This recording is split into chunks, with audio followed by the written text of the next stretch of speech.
She was just trying to get home, soaked, exhausted, invisible. He was the most dangerous man in the city, untouchable, feared by everyone. When they collided on that rain-slicked corner, he looked at her like she was the answer to a question he'd never asked. And then he said the words that would change everything. "You're mine now." Welcome back, my beautiful family and friends. If you're hooked in and you're ready to enjoy this story, click subscribe and let me know in the comments where you're watching from, because tomorrow, I will be giving you another story just as interesting as this one, and you don't want to miss it. Now let us begin. The coffee had gone cold an hour ago, but Mia Chun poured it anyway. Table 7 didn't care that the liquid was lukewarm or that her hands trembled from exhaustion. They cared that it arrived with a smile, that she pretended not to hear when the man in the cheap suit called her sweetheart, like it was her name.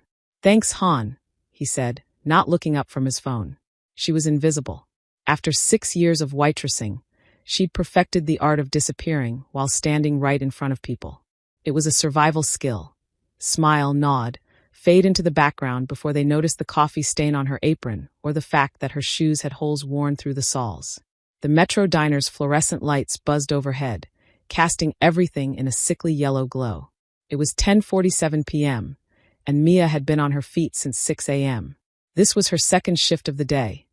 The morning rush at Benny's cafe across town, then straight here for the dinner and late-night crowd.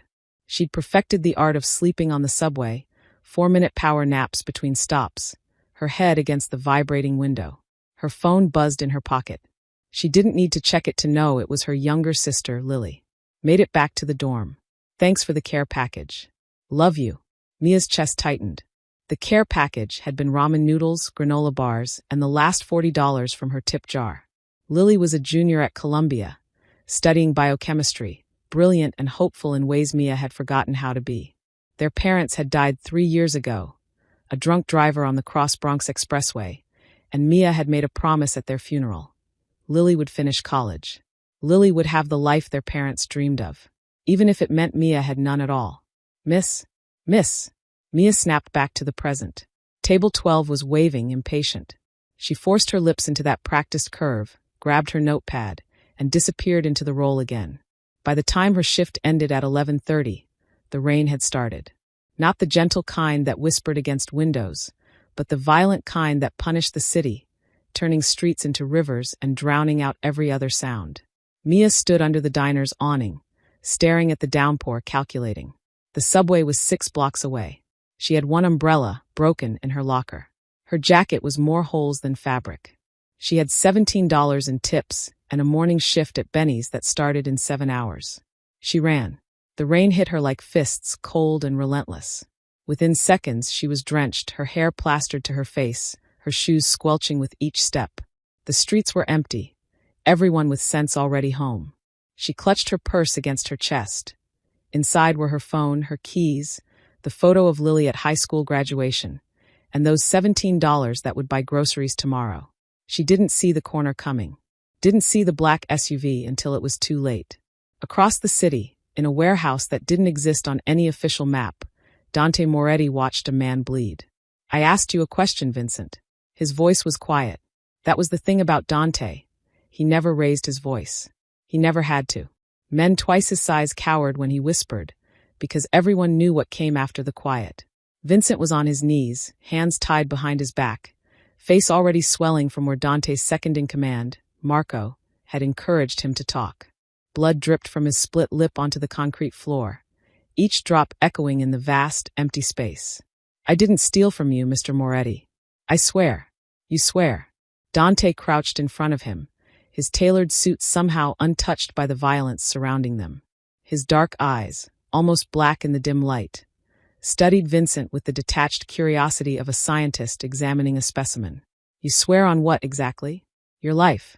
Because that already belongs to me." Vincent's breath came in gasps. "Please. I have a family. So did the men you sold out to the Italians." Dante stood, brushing invisible dust from his sleeve. He was 34, built like someone who'd spent his youth fighting for survival and his adulthood ensuring he'd never have to fight again. His face was handsome in a severe way. Sharp jawline, dark hair always perfectly styled, a mouth that never smiled unless he was about to destroy you. He'd built an empire on fear. Started with nothing. A 12-year-old kid watching his mother die in the crossfire of his father's war, and clawed his way to the top of the East Coast's underworld. Now he controlled shipping routes, owned half the city's politicians, and had enough blood on his hands that he'd stopped counting years ago. He felt nothing about it. Feeling was weakness, and weakness got you killed. Mr. Moretti, please. Dante nodded to Marco. Make it quick. He walked away before the gunshot, already thinking about the next problem. The shipment from Miami. The new district attorney who thought he couldn't be bought. The rival family testing his borders. His life was a chess game played with human pieces, and he was always 3 moves ahead. His phone buzzed. A text from his cousin, Tony. Meeting pushed to midnight. Pier 17. Dante checked his watch, 11:20. He signaled to his driver, a silent man named Dimitri who'd been with him for a decade. They climbed into the SUV, and the warehouse disappeared behind them, as if the violence inside had never happened. The rain started as they crossed into Midtown. Dante stared out the tinted window, watching the city blur past. He owned so much of it, but possessed none of it. Every building, every street corner, every back alley deal, it was all just territory. Defense. A way to ensure no one could ever touch him again. Faster, he said quietly. I want this done. Dimitri nodded, pressing the accelerator. The SUV surged forward through the rain-slicked streets, hydroplaning slightly as it took the corner at 8th and 43rd. And that's when it happened. A figure appeared out of nowhere, running full speed through the intersection. Dimitri slammed the brakes, but the rain and momentum made the SUV fishtail. Dante was thrown forward against his seatbelt as the vehicle screeched to a stop. Silence. Just the pounding rain and Dimitri's heavy breathing. Is she? Dimitri started. But Dante was already out of the car. The woman was on the ground, on her hands and knees, her purse contents scattered across the wet pavement. She was soaked, shaking, and scrambling to grab her belongings. A phone with a cracked screen, crumpled dollar bills that the rain was trying to steal, a photograph that was already ruined. Miss, I didn't see, are you hurt? Dimitri appeared behind Dante, but Dante held up a hand. I've got it. He crouched down, and for the first time in years, Dante Moretti looked at someone without calculation, without seeing an asset or a threat. He just looked. She had dark hair, now plastered to her face, and brown eyes that were wide with shock and something else. Exhaustion so profound it seemed to radiate from her bones. Her clothes were cheap, worn, the uniform of someone who worked too many hours for too little money. She was maybe 26, maybe 30. It was hard to tell through the fatigue carved into her features. But it was her hands that caught his attention. The way they moved, desperate and precise, trying to gather everything before it was lost. Like every dollar, every item, mattered more than her own safety. I'm so sorry, she gasped, not looking at him. I was just trying to, I'm sorry. Dante picked up a photograph. 2 young women, graduation gowns, bright smiles. Is this you? She finally looked at him. Their eyes met.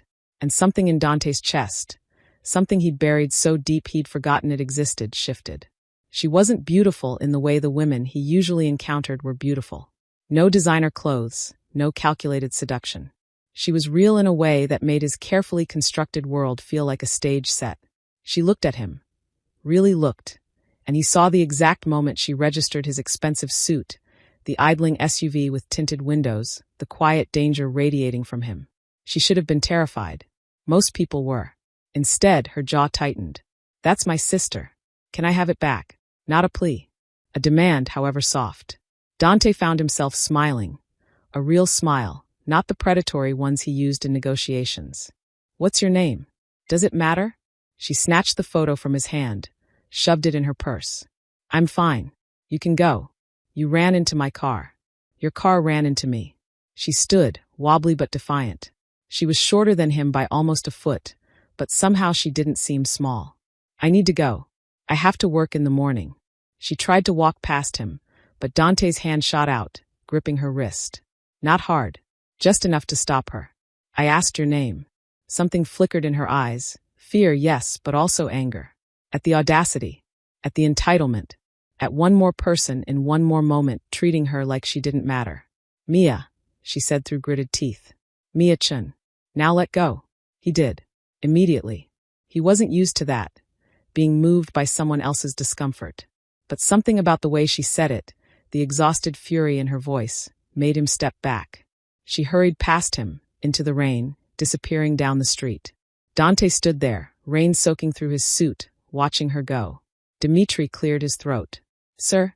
"The meeting." But Dante wasn't thinking about the meeting. He was thinking about brown eyes that looked at him like he was just another obstacle in an already impossible day. About hands that gathered dollar bills like they were treasure. About the way she said her own name, like it was the only thing she owned. On the ground, half hidden under a storm drain, something caught the streetlight's reflection. Dante bent down and picked it up.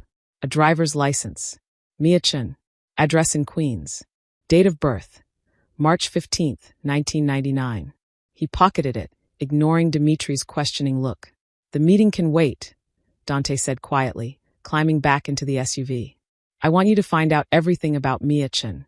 Where she works, where she lives, who she cares about." "Sir."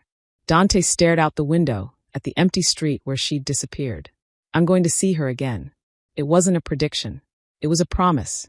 What do you think Dante saw in Mia that made him so curious? Drop your thoughts below. I'd love to hear what caught your attention about their first meeting. Mia made it to the subway station with 30 seconds to spare before the last train. Her lungs burned, her clothes clung to her like a second skin, and somewhere between 8th Avenue and the turnstile, she'd lost one of her hair ties. She collapsed into a plastic seat, shivering, and finally let herself think about what had just happened. A black SUV. Tinted windows. A man in a suit that probably cost more than her yearly rent. The way he'd looked at her. She wrapped her arms around herself, trying to generate warmth that wouldn't come. She should have been more careful. Should have looked before crossing. But careful required energy she didn't have. Attention she'd already spent on 8 hours of smile and serve and don't complain. Her phone buzzed. Another text from Lily. "You okay?" You usually text back by now. Mia's fingers hovered over the keyboard. What was she supposed to say? Almost got hit by a car. Met a man who looked at me like I was something he wanted to own. I'm fine. Just tired. Long shift. Love you. Go to sleep. She sent it and leaned her head against the scratched subway window, watching the tunnel darkness blur past. The train was nearly empty. Just her, a homeless man sleeping across 3 seats, and a nurse still in scrubs, eyes closed, exhausted in that universal way that transcended language or circumstance. Mia's hand went to her purse, mentally cataloging what she'd managed to save from the street. Phone, cracked but functional. Keys. $17 in tips, now wet but salvageable. The photo of Lily, ruined beyond repair. Her wallet. Her stomach dropped. Her wallet. She tore through her purse, hands shaking, dumping everything onto the seat beside her. Lipstick. Receipts. A granola bar she'd been saving for tomorrow's breakfast. But no wallet. No driver's license. No debit card. No, no, no, she whispered, frantically rechecking every pocket, every corner. Please. It was gone. Left behind on that rain-soaked intersection, or washed down a storm drain. Or picked up by him. The man in the expensive suit. The one who'd asked her name like he had a right to it. Mia's breathing quickened. Her license had her address on it. Her full name. Date of birth. Everything someone would need to find her if they wanted to. And something about the way he'd watched her leave, calculating, possessive, made her certain that he wanted to. Dante didn't go to the meeting at Pier 17. Instead, he sat in his penthouse apartment overlooking Central Park, Mia Chen's driver's license on the glass coffee table in front of him, and did something he hadn't done in years. He wondered what made someone work themselves to exhaustion for $17. Wondered what put that specific kind of defeat in someone's eyes. Not the defeat of giving up, but the defeat of knowing you'd keep fighting anyway because there was no other choice. Wondered why, when she'd looked at him, he'd felt seen in a way that had nothing to do with fear or respect or calculation. Marco appeared in the doorway, tablet in hand. Got the information you wanted. And Mia Chun, 26. Works 3 jobs. Morning shift at Benny's Cafe in Brooklyn, dinner shift at Metro Diner in Midtown, weekend catering gigs when she can get them. Lives in a studio apartment in Queens, rent 2 months behind. Has a younger sister, Lily Chun, junior at Columbia on a partial scholarship. Marco scrolled through his notes. Parents died 3 years ago. Car accident. Mia dropped out of NYU to support the sister. No debt beyond the rent. No criminal record. No relationships to speak of. He paused. She's nobody, boss. Clean as they come. Nobody. The words settled in Dante's chest like a stone. That's what the world saw. Someone so invisible that even basic survival required 3 jobs and $17 tips.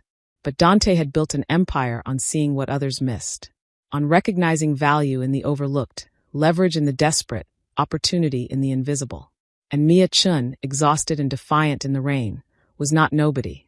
Where does she work tomorrow? Morning shift at Benny's. Starts at 6. Dante checked his watch. 12:47 a.m. In less than 6 hours, she'd be back on her feet, pouring coffee, disappearing into the background while the world took and took and took. Clear my schedule for the morning, he said quietly. Marco hesitated. Boss, we have the... I said clear it. There was a long pause. Marco knew better than to question, but the confusion was evident in his silence. Dante Moretti didn't chase women. Women came to him, eager and calculated, looking for protection or status or the thrill of danger. He took what he wanted and moved on, emotionless transactions that left no mark on either party. He didn't rearrange his empire for a waitress who'd run into his car. But that's exactly what he was doing. Understood, Marco said finally and left. Dante picked up the driver's license again, studying the photograph. Mia looked younger in it, less hollowed out by exhaustion. There was something almost hopeful in her expression, like she'd still believed the world might be kind. He wondered when that had died, and he wondered, in a distant clinical way, what it would take to bring it back. Not because he cared. Dante Moretti didn't care about anything except power and survival. But because something about her resistance, her refusal to cower, had triggered an instinct he thought he'd killed years ago. The instinct to possess something not out of necessity, but out of want. Mia didn't sleep. She lay in her studio apartment, really just a converted closet with a hot plate and a bathroom the size of a phone booth, staring at the water-stained ceiling, trying to calculate the damage. Replacing her license, $17. Replacing her debit card. Free, but 3 to 5 business days without access to her account, which meant she'd have to survive on the cash in her tip jar. $63.42. Groceries for the week, $40. Subway fare, $15. That left $8.42 for emergencies. Her sister's tuition payment was due in 2 weeks. She was still $340 short. The math didn't work. It never worked. But Mia had become an expert at making impossible numbers somehow stretch, at finding ways to survive that defied logic and probability. At 4:30 a.m., she gave up on sleep and got ready for her shift at Benny's. She put on her spare uniform, also stained but less obviously, and pulled her hair back with a rubber band since she'd lost her hair tie. Her reflection in the bathroom mirror looked like a stranger's. When had the circles under her eyes become permanent? When had her cheekbones gotten so sharp from skipped meals? When had she stopped recognizing herself? She shook off the thought. Grief was a luxury, and she'd spent her allocation 3 years ago at her parents' funeral. Now there was only forward motion, only the next shift and the next bill and the next sacrifice. Only Lily's future, bright and untouchable, the one thing Mia had managed to protect. She grabbed her keys and headed for the subway, trying not to think about the man with dark eyes who'd looked at her like she was a puzzle he intended to solve. Benny's Cafe was a hole-in-the-wall place in Brooklyn that served burnt coffee and mediocre breakfast to construction workers and insomniacs. Mia had worked there for 4 years, long enough that Benny, a 60-year-old Greek immigrant with a thick accent and a thicker mustache, trusted her to open alone. She unlocked the door at 5:45, flipped on the lights, and started the morning routine. Coffee. Toast. Prep the eggs. Check the register. The familiar motions were meditative, her body moving on autopilot while her mind drifted. She was elbow-deep in dishwater when the bell above the door chimed.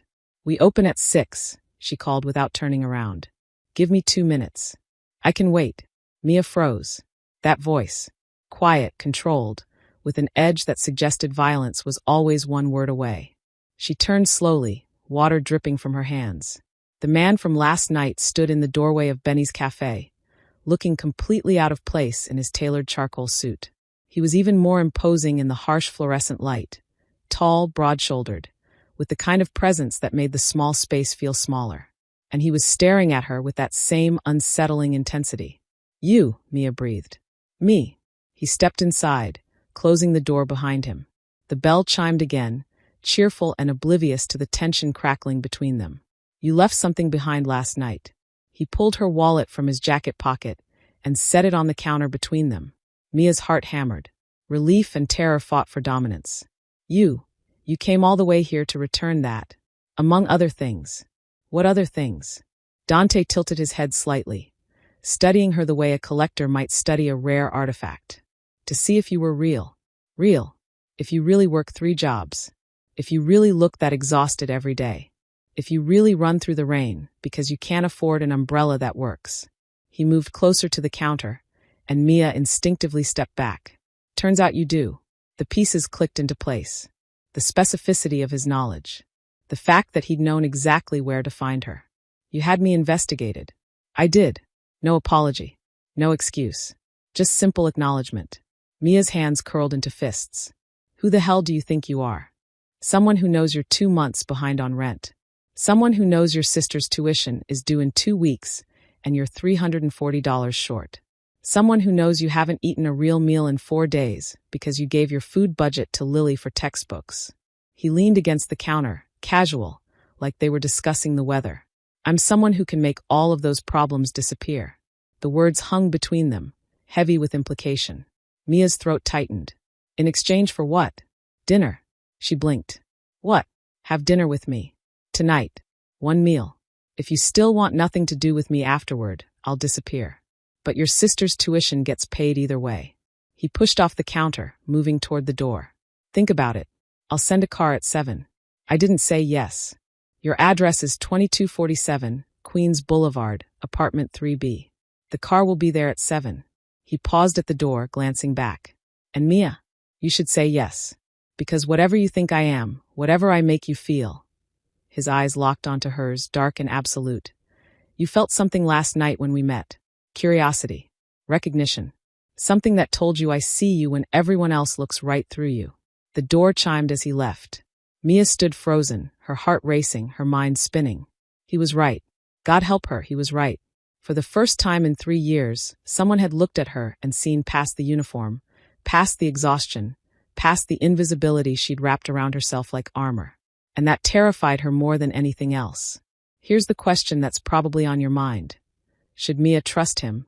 Or is this the beginning of something dangerous? What would you do in her position? Let me know in the comments. Mia didn't go to dinner. At 6:45 p.m., she stood in her tiny apartment, still in her work clothes from the Metro diner, staring at the black sedan idling outside her building. Through her 3rd-floor window, she could see the driver, a large man in a dark suit, checking his watch. Her phone buzzed. An unknown number. The car is waiting. She didn't respond. Didn't move. Just watched as minutes ticked by and the driver made a call, his expression unreadable from this distance. At 7:15, the sedan pulled away. Mia released a breath she didn't know she'd been holding and collapsed onto her futon. Her hands were shaking. From fear or relief or something else entirely, she couldn't tell. He'd offered to pay Lily's tuition. $340 that stood between her sister's dreams and disaster. $340 that Mia had been losing sleep over, working extra shifts for, skipping meals to save. And she'd just watched it drive away. Because accepting it meant accepting him. His attention. His control. Whatever game he was playing that she didn't understand the rules to. Her phone buzzed again. I respect your decision. But the offer stands. When you're ready. Not if. When. The presumption made her jaw clench. Like her resistance was just a temporary obstacle. A challenge to be overcome rather than a boundary to be respected. Mia threw her phone onto the futon and forced herself to focus on what she could control. Shower. Meal prep for tomorrow. Exactly 4 hours of sleep before her morning shift at Benny's. She didn't think about dark eyes that saw too much. She didn't think about the quiet certainty in his voice when he said she'd felt something. She especially didn't think about the fact that he was right. Dante read the message from Dimitri. She didn't come down, and felt something unfamiliar stir in his chest. Surprise. Women didn't turn him down. Not because he was irresistible, but because he offered things they wanted more than their pride. Money, protection, status, escape. He'd built his understanding of human nature on that simple truth. Everyone had a price, You just had to find it. But Mia Chen had looked at $340 worth of desperation and chosen to stay in her cramped apartment, working herself to death. She said no, Marco said from across Dante's office, barely concealing his amusement.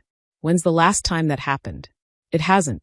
Dante swirled the whiskey in his glass, studying the amber liquid like it held answers.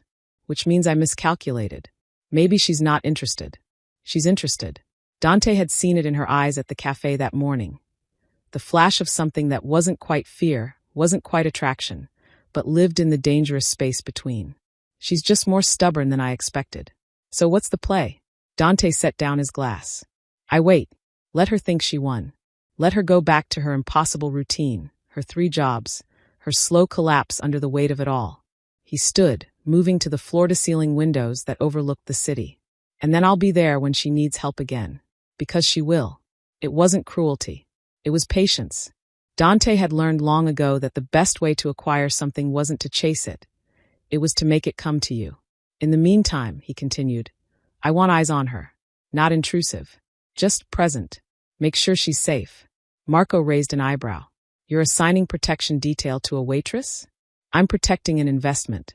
But even as Dante said it, he knew it wasn't quite true. Because investments didn't make you check your phone every 30 minutes hoping for a response. Investments didn't occupy your thoughts during negotiations that required your full attention. Investments didn't make you feel. And Dante Moretti didn't feel. Couldn't afford to. Feeling was the crack in the armor that let people in. And people always destroyed you from the inside. But Mia Chun, with her exhausted defiance and her stubborn pride, had already started burrowing under his skin. For 3 days, Mia didn't hear from him. She told herself it was relief. That he'd gotten bored, moved on to easier targets, whatever rich men did when their egos got bruised. But she noticed things. The man in the coffee shop across from Benny's who sat in the corner booth for hours, never finishing his drink. The black sedan that seemed to be on the same streets she walked, always 2 blocks behind. The way her landlord suddenly stopped threatening eviction, even though she still hadn't paid. He was everywhere and nowhere, present without being seen. It should have terrified her. Instead, it made her angry. On the 4th day, Mia finished her shift at Metro Diner at 11 p.m. and walked straight toward the sedan she knew would be following her. Sure enough, it was parked at the corner of 9th and 42nd, engine running. She knocked on the tinted rear window. It rolled down, revealing Dante in the back seat, tablet in hand, like this was completely normal. Like stalking someone was just another Tuesday night activity. Get in, he said calmly. No. Then I'll come out there. Mia glanced around. The street wasn't empty. A few late-night pedestrians, a hot dog vendor packing up his cart. But something about the way Dante said it made her believe he would step out of his carefully controlled space and into hers without hesitation. She climbed in. The door closed behind her, sealing them in leather and silence and the faint scent of expensive cologne. The space was warm, a sharp contrast to the October chill outside. You're following me, Mia said. I'm making sure you're safe. I didn't ask for that. You didn't have to. Dante set down his tablet, giving her his full attention. In the dim light from the street lamps, his features were all sharp angles and shadows. You walk through some of the most dangerous neighborhoods in the city at midnight. Alone. Exhausted. Easy target. I've been doing it for 3 years. I'm fine. You've been lucky for 3 years. There's a difference. Mia's hands clenched in her lap. Why do you care? The question hung between them, heavy with implications neither was ready to name. Dante leaned back, studying her with that unnerving intensity. You know why? Say it. Because when I look at you, I see someone fighting a war they can't win. And I don't like watching people lose. He paused. Especially not people who refuse to surrender. I'm not one of your projects, Mia said, her voice shaking slightly. Or your property. You don't get to decide you want something and just take it. I'm not taking anything. I'm offering. Offering what? Money. Protection? In exchange for what exactly? She turned to face him fully. Because men like you don't do anything for free. There's always a price. Something flickered across Dante's face. Respect, maybe, or recognition. You're right. There is a price. And what is it? Your time. Your company. The chance to know you beyond the 2-minute interaction on a rain-soaked street. He leaned forward slightly. I want to understand what makes someone work themselves to death for $17. What makes them choose pride over survival? What makes them look at me like I'm just another obstacle instead of? Instead of what? Someone to fear? Someone to worship? Mia's voice rose. I looked at you like a man. That's all. A man who happened to have his car in my way. Exactly. The single word landed between them like a confession. I'm surrounded by people who see me as a means to an end. Dante continued quietly. Power, money, protection, fear. But you looked at me and saw a man. Someone who was in your way. Someone who didn't matter more than getting home to sleep before your next shift. He smiled, but it didn't reach his eyes. Do you know how rare that is? That doesn't give you the right to invade my life. No, he agreed. It doesn't, which is why I'm asking. Have dinner with me. One meal.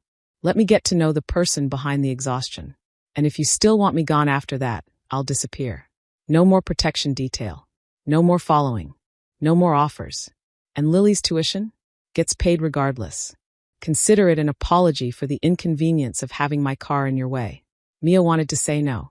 Every instinct screamed at her to get out of this car, this conversation, this man's orbit before he pulled her into something she couldn't escape. But $340 stood between Lily's semester and disaster. And despite everything, the stalking, the presumption, the unsettling intensity, Dante had kept his word about respecting her first refusal. He could have forced this. Men with his kind of power usually did. Instead, he was asking. One dinner, Mia said finally. And then you disappear. One dinner. Tomorrow night. Somewhere public. I choose the place. Dante's smile widened, genuine this time. Deal. Mia reached for the door handle, but Dante's voice stopped her. Mia. She glanced back. Thank you for getting in the car. I know it took courage. It took desperation, she corrected. There's a difference. She climbed out before he could respond, back into the cold October night, her heart racing for reasons she refused to examine. Behind her, the sedan pulled away, and Mia stood on the sidewalk wondering what she'd just agreed to, and why part of her, a small, treacherous part she tried desperately to ignore, was looking forward to tomorrow night.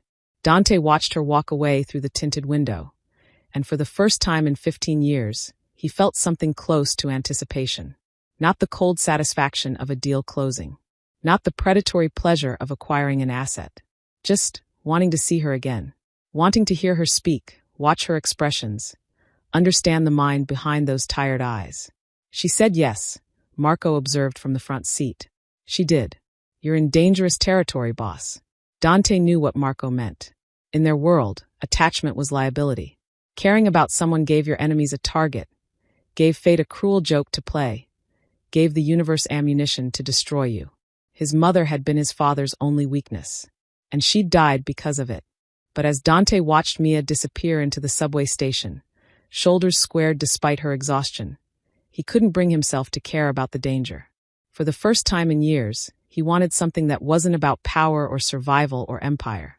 He wanted to know what it felt like to be seen as just a man, even if it destroyed him. Mia chose a diner in Midtown. Not Metro where she worked, but close enough that the fluorescent lights and laminated menus felt like armor. This was her territory, the world of working people, of bottomless coffee and breakfast served all day. A place where a man in a $1,000 suit would stand out like a threat. She arrived 15 minutes early, claiming a corner booth with a view of the entrance. Her palms were sweating. She'd changed 3 times before settling on jeans and a clean sweater. The nicest clothes she owned that weren't stained with coffee or grease. Her hair was down for once, still damp from the shower she'd managed to squeeze in between shifts. She felt exposed without her uniform. At exactly 7 o'clock, Dante walked in. He'd dressed down, dark jeans, a simple black Henley leather jacket, but somehow looked more dangerous this way. Less businessman, more something else. Something primal that made every woman in the diner glance up, then quickly away, sensing predator. He spotted her immediately, and his expression shifted into something that might have been pleasure. You came, Mia said as he slid into the booth across from her. You doubted I would. I doubted I would. That pulled a genuine smile from him. What changed your mind? My bank account. But it was only half true, and they both knew it. A waitress appeared, Cheryl, mid-50s, who'd worked diners her whole life and had the weary competence to prove it. What can I get you folks? Coffee, Mia said. And the meatloaf special. Dante glanced at the menu, clearly out of his depth. The same. Cheryl nodded and disappeared, leaving them in awkward silence.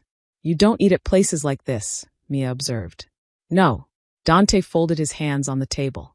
I usually have private chefs. Or restaurants that require reservations weeks in advance. Places where you can control everything. His jaw tightened slightly. Yes. Must be uncomfortable, Mia said. Being somewhere you can't control. Terrifying, actually. The honesty surprised her. She'd expected bravado, maybe arrogance. Not admission of vulnerability. Cheryl returned with coffee, burnt and bitter, perfect diner coffee, and Dante took a sip, barely concealing his grimace. It's awful, isn't it? Mia said. The worst I've ever had. Welcome to how the other half lives. She wrapped her hands around her own mug, letting the warmth seep into her perpetually cold fingers. So, you wanted to get to know me. What do you want to know? Dante considered this. Why 3 jobs?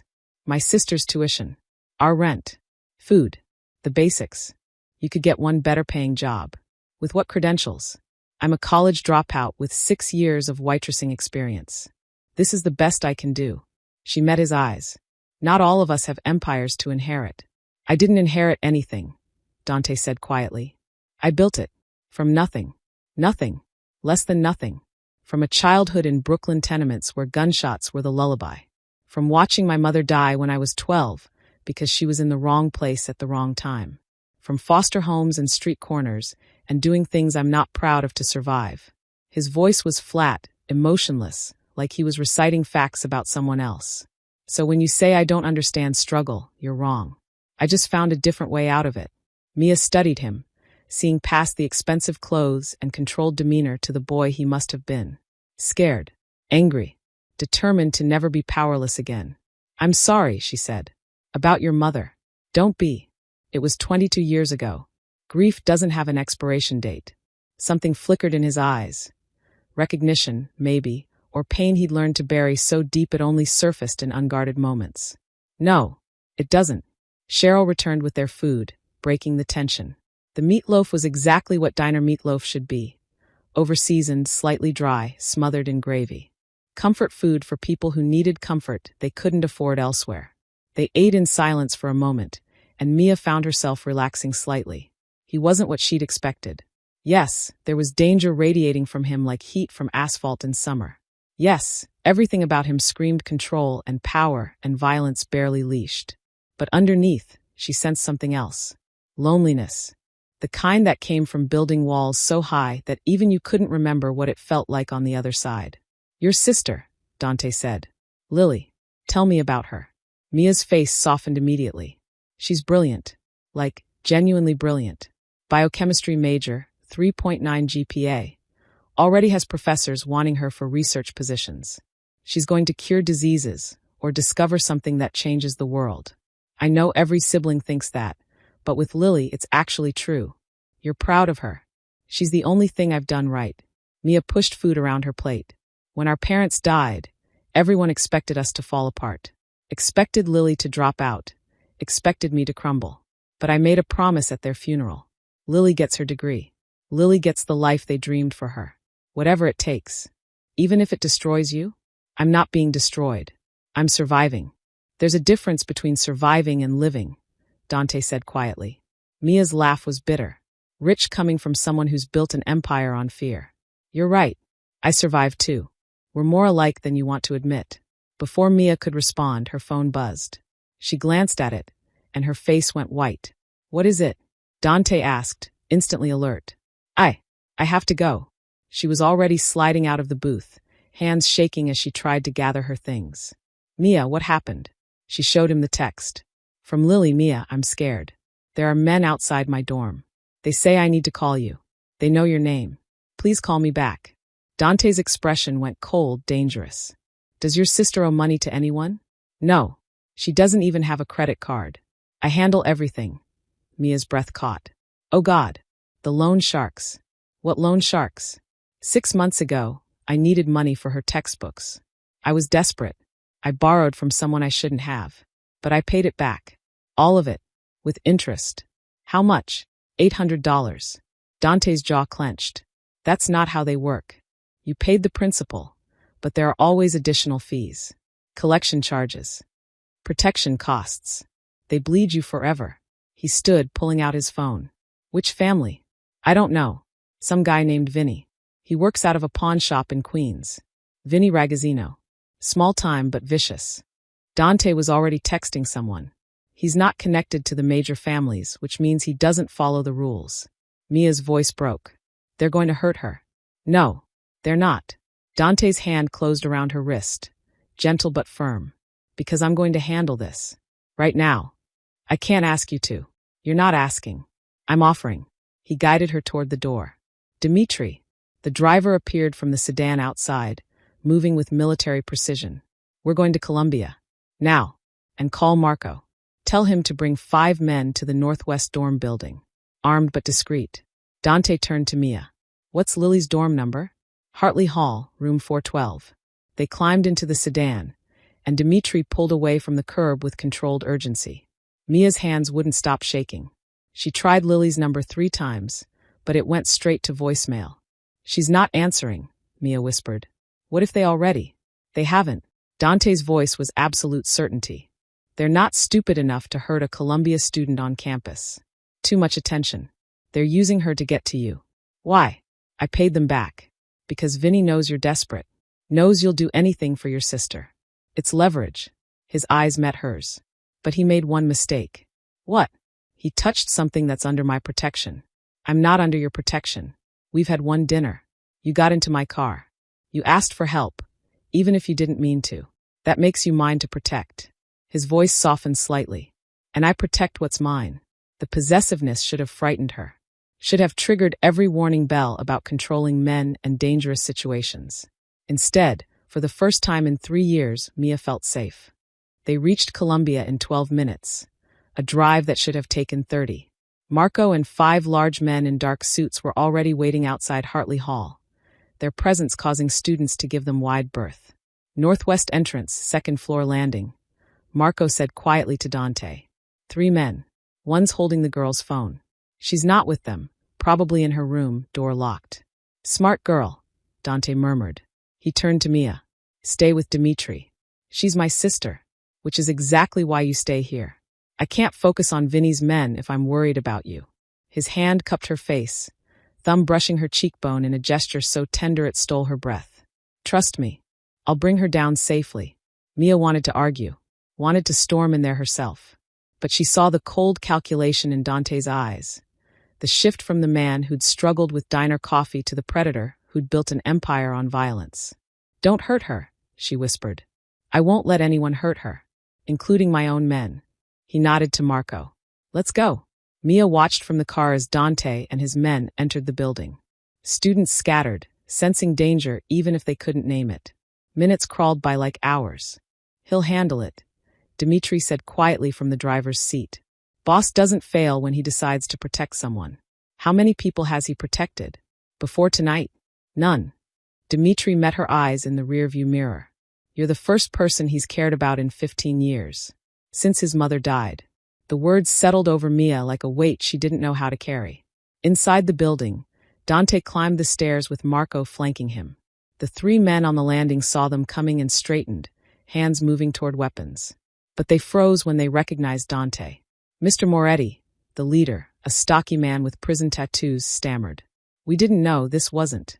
You have 10 seconds to tell me why you're threatening a college student in my city, Dante said quietly. We work for Vinny Ragazzino. The girl's sister owes. The sister paid her debt. In full. 6 months ago. Dante moved closer, and the men backed up instinctively. Which means Vinny is running an illegal collection operation without clearance from any of the 5 families. On my territory. Boss, we're just following orders. Bad orders. Dante's voice dropped to barely above a whisper. Here's what's going to happen. You're going to give me that phone. You're going to walk out of this building. And you're going to tell Vinny that Mia Chun and her sister are under my protection. Permanent protection. Anyone who touches them answers to me. Understood. The lead man nodded frantically, handing over Lily's phone. And tell Vinny if he has a problem with that, he can take it up with me personally. But I should warn him. The last person who challenged my protection is feeding fish in the East River. The men practically ran for the stairs. Marco raised an eyebrow. You're making Vinny an enemy. Vinny is small time. Not worth the air he breathes. Dante knocked on room 412's door. Lily, it's safe. Your sister sent me. The door opened a crack, revealing a young woman with Mia's eyes, but none of her exhaustion. She was trembling, phoneless, clearly terrified. Who are you? She asked. Someone who cares about your sister. Very much. Dante handed her the phone. You should call her. She's worried. Lily took the phone with shaking hands and immediately dialed. Dante heard Mia's frantic voice through the speaker. I'm okay, Lily said. There was this man. He just made them leave. Like they were terrified of him. Mia, who is he? Dante stepped back, nodding to Marco. Make sure she gets campus security escort for the next week. Discreet. And I want eyes on Vinny. If he so much as looks in Lily's direction, he's done. Got it. They headed back downstairs, where Mia was standing outside the car, unable to wait any longer. When she saw Dante, relief crashed over her features like a wave. Is she safe? Calling you right now. He paused. The men won't be back. Neither will their boss. How can you be sure? Because I made it clear that anyone who touches your sister answers to me. And people are more afraid of me than they are of whatever Vinny might do to them for backing down. Mia's phone rang. She answered immediately. Lily, are you okay? Dante gave her privacy, moving to speak with Marco. But he watched her from the corner of his eye. The way her shoulders finally relaxed, the way tears of relief tracked down her face, the way she laughed at something Lily said. When she hung up, she turned to him, and for the first time, there was no suspicion in her eyes. No guard. Just raw gratitude and something else he didn't dare name. Thank you, she whispered. I don't know how to repay. You don't repay this. This is what I do for people He stopped himself. For people under my protection. I don't understand why you're doing this. We barely know each other. Dante stepped closer. Close enough that she had to tilt her head back to meet his eyes. Sometimes you meet someone and everything shifts. The whole world rearranges itself around this one person. And you can't explain it, can't justify it. You just know that their safety matters more than your next breath. His thumb brushed away a tear on her cheek. That's why I'm doing this. I'm not yours to protect, Mia said, but the words had no conviction. Then whose are you, Mia? Because from where I'm standing, you've been protecting yourself and your sister for 3 years with nothing but exhaustion and desperation. Maybe it's time someone protected you for a change. People like you don't protect people like me without wanting something in return. You're right. I do want something. He leaned closer, his voice dropping. I want your time, your company, the chance to be the person you call when the world gets too heavy. I want to know what makes you laugh, what you dream about when you're not too exhausted to dream. He stopped, shocked by his own honesty. What? Mia pressed. I want to matter to you the way you've somehow started to matter to me. The confession hung between them, vulnerable and dangerous. Mia's breath caught.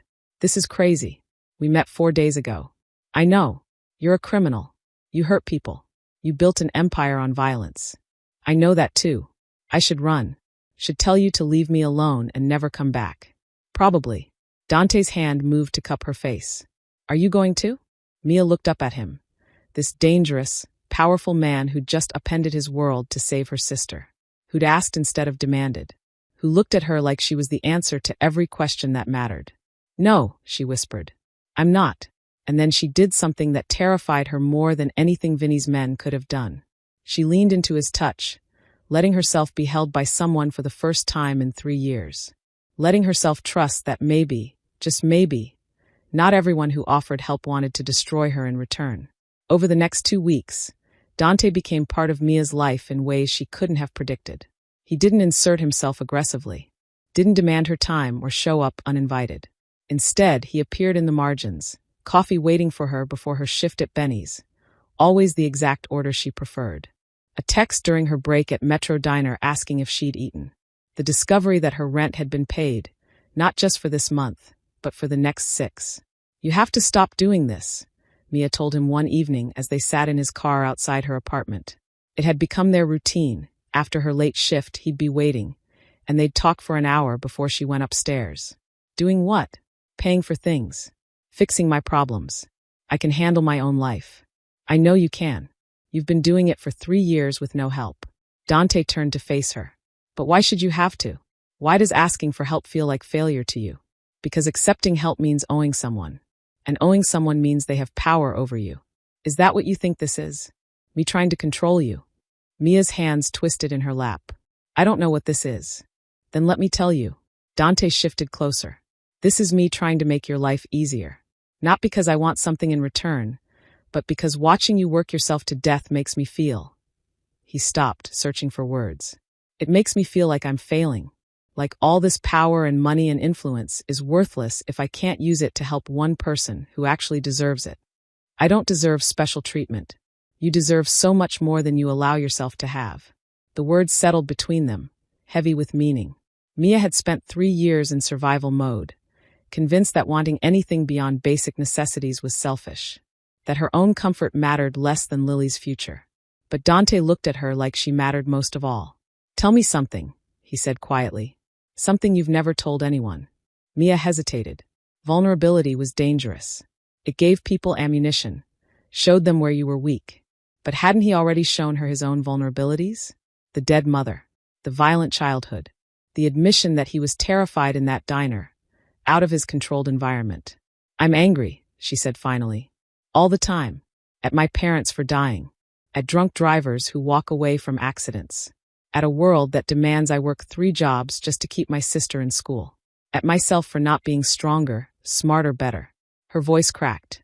And I hate that I'm angry, because it feels like I'm dishonoring their memory. They were good people who deserved better than a daughter who resents the sacrifice she's making. Mia. Dante's hand found hers. Being angry doesn't make you ungrateful. It makes you human. You're allowed to be furious at the unfairness of it all. Are you? Angry about your mother? His jaw tightened. Every single day. What happened to her? Mia asked softly. You said she died in crossfire, but... Dante was quiet for so long that Mia thought he wouldn't answer. Then slowly he began to speak. My father was small-time muscle for the Calabrese family. Enforcer work, collections, the occasional murder when they needed someone disposable. He was good at violence but terrible at everything else, including being a father. Dante's voice was flat, emotionless. My mother, Sophia, she tried to shield me from that world. She worked 2 jobs, cleaning offices at night, seamstress during the day, and she'd tell me stories about Italy, about the life we'd have someday when we got away from my father. But you never got away. No. When I was 12, my father got involved in something above his pay grade. Territory dispute between the Calabrese and a Russian crew. He made promises he couldn't keep, took money from both sides. So they came for him. Dante's hand tightened around Mia's. They came to our apartment in Brooklyn. Middle of the day, I was at school. My mother was home alone, doing piecework sewing to earn extra money. The Russians kicked in the door looking for my father, but he wasn't there. They started tearing the place apart, and my mother, his voice caught. She tried to stop them. Told them my father wasn't worth the trouble, that she'd tell them where he was if they just left. They shot her. 5 times. Left her bleeding out on our kitchen floor. Dante's eyes were distant, seeing a past he'd never escape. I came home from school and found her. She was still alive. Barely. She held my hand and told me to be strong, to be better than my father, to build something real, not just take from others. He swallowed hard. She died before the ambulance arrived. I sat there holding her for 40 minutes until the police came. Mia's hand moved to cup his face, forcing him to look at her. I'm so sorry. My father came home that night like nothing had happened. Told me to clean up the blood. Said my mother was weak for getting involved. Dante's voice turned cold. I killed him 3 years later. Made it look like a gang hit. No one questioned it. No one cared. The confession should have terrified Mia. Should have made her pull away, run, never look back. Instead, she saw the 12-year-old boy holding his dying mother's hand. The 15-year-old who decided that the only way to survive was to become more dangerous than anyone who could hurt him. That's why you need control, she said softly. Why you can't stand being powerless. Because powerless means people you love die. Yes. And that's why you're so determined to protect me and Lily. Dante nodded. I couldn't save my mother. But I can save you. I can make sure you never have to watch someone you love suffer because you didn't have enough money or power or influence to stop it. Dante, you can't save everyone. I don't want to save everyone. Just you." The intensity in his voice made Mia's heart race. This wasn't just attraction or curiosity anymore. This was something deeper, more dangerous. This was two broken people recognizing their fractures in each other. "I need to tell you something," Mia said. "About the night my parents died." Now it was Dante's turn to listen.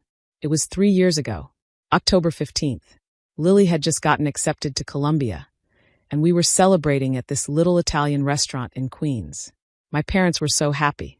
My dad kept saying, "Our baby's going to be a scientist," and my mom was already planning her graduation party. Mia's voice trembled. "They dropped me off at my apartment first. I had an exam the next day, so I couldn't go home with them. My last words to my father were, 'Drive safe, it's raining.'" Mia. 2 hours later, the police knocked on my door. Drunk driver ran a red light, T-boned them on the passenger side. My mother died instantly. My father held on for 3 days in the ICU, but there was too much internal damage. Tears tracked down her face. Before he died, he made me promise to take care of Lily, to make sure she finished college, lived the life they'd dreamed for her. And I promised. Even though I had no idea how I'd do it, I promised. That's a heavy burden for a 23-year-old. I dropped out of NYU the next week. Got the first job I could find, waitressing at Benny's. Then added the diner shift. Then catering on weekends. I moved into that shoebox apartment to save money. I stopped seeing friends, stopped doing anything that wasn't work or sleep or keeping Lily afloat. She looked at Dante, and I told myself I was fine. That sacrifice wasn't supposed to feel good. That as long as Lily made it, nothing else mattered. But it does matter. You matter. Do I? Mia's voice broke.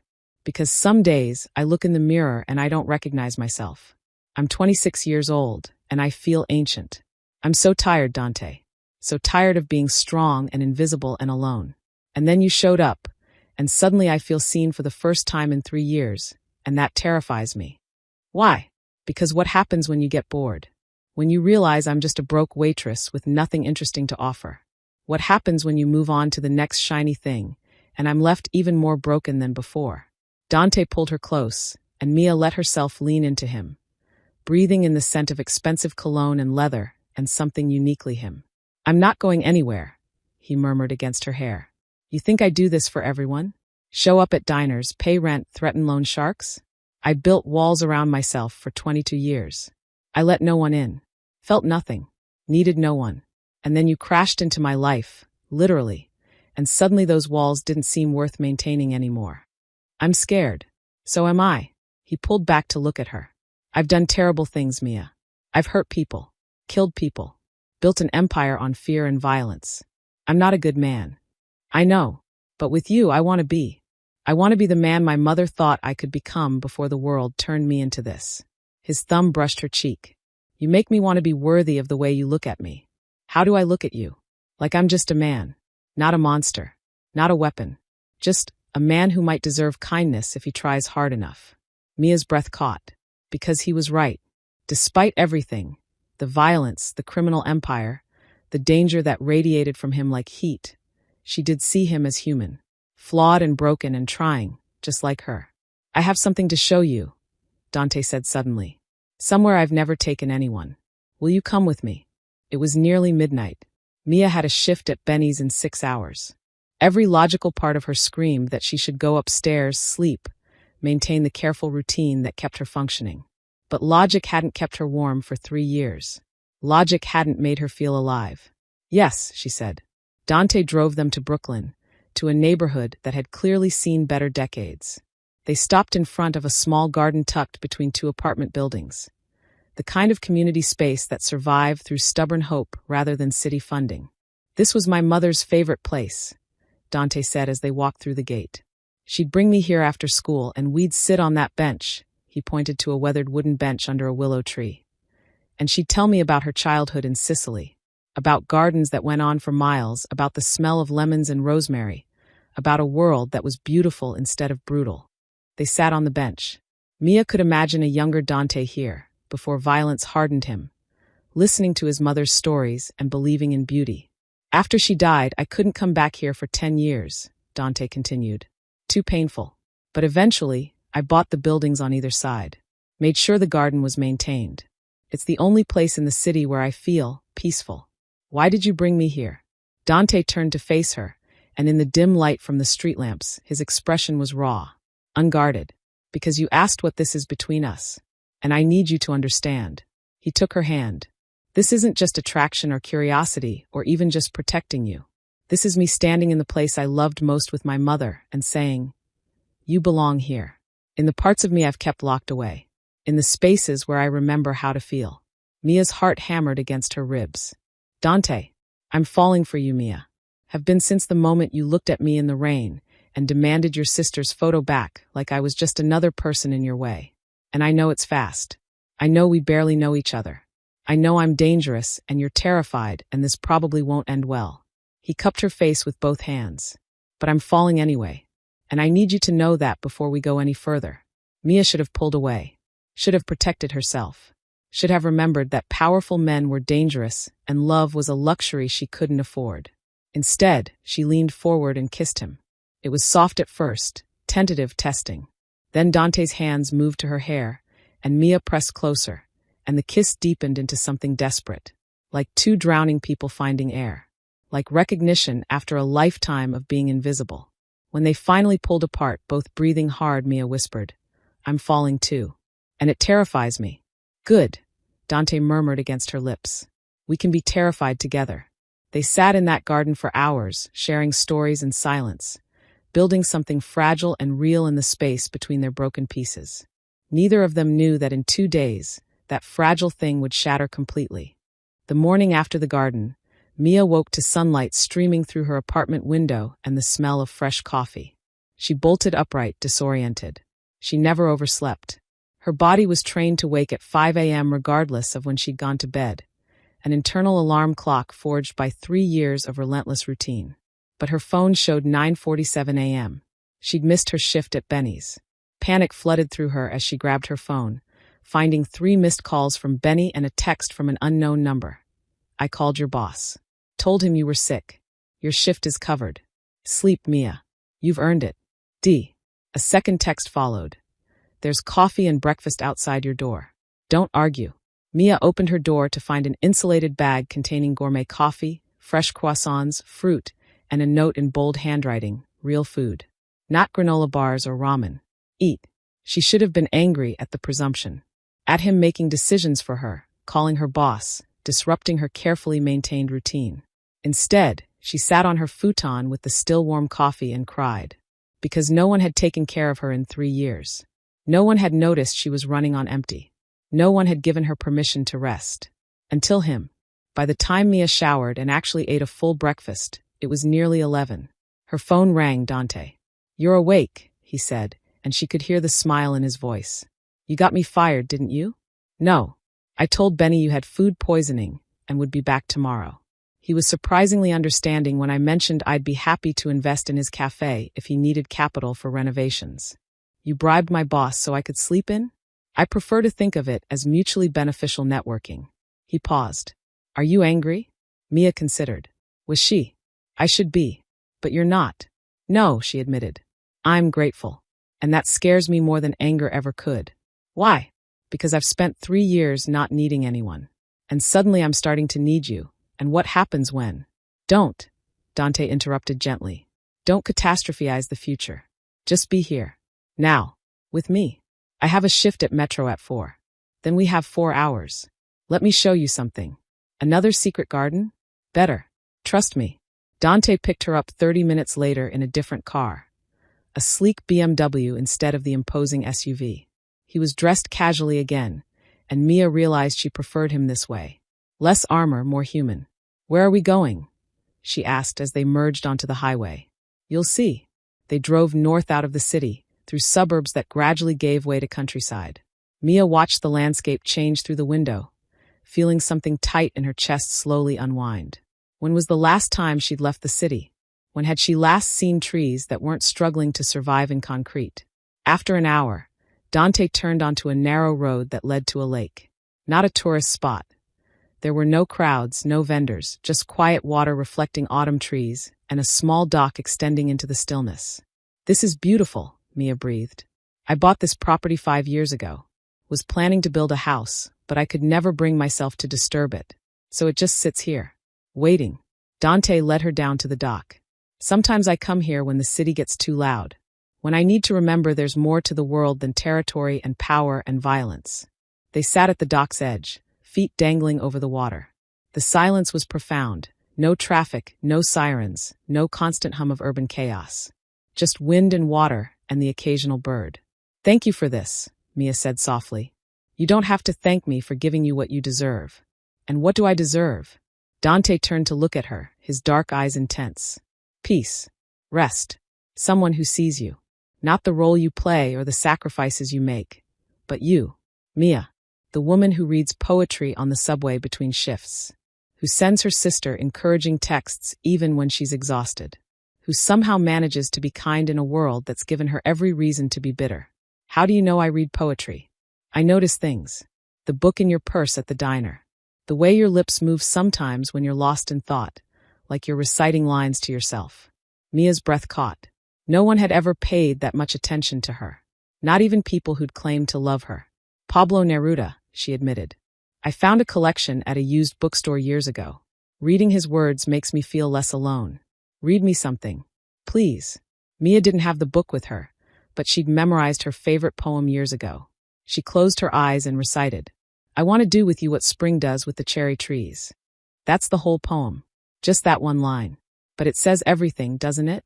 About wanting to bring someone to life. To help them bloom after a long winter. When she opened her eyes, Dante was staring at her with an expression that made her heart stutter. That's what you do to me, he said quietly. You make me feel like I'm blooming after years of winter. Like maybe I'm not just the violence and the empire. Like maybe there's still something in me worth saving. Dante, I need to tell you something. About what I've done. Who I really am. His jaw clenched. Because if we're going to do this, whatever this is, you need to know the full truth. Mia's stomach tightened, but she nodded. Okay, I've killed 17 people. Some in self-defense. Most not. I run illegal gambling operations in 6 states. I traffic in stolen goods, art, jewelry, cars. I own politicians and judges and police captains. I've destroyed lives, broken families, done things that would make you sick if you saw them. He met her eyes. I'm telling you this because you deserve to know what you're getting into. What being with me means. The confession hung between them, brutal and honest. Mia processed it slowly. She'd known he was dangerous, had seen glimpses of the violence that lurked beneath his controlled surface.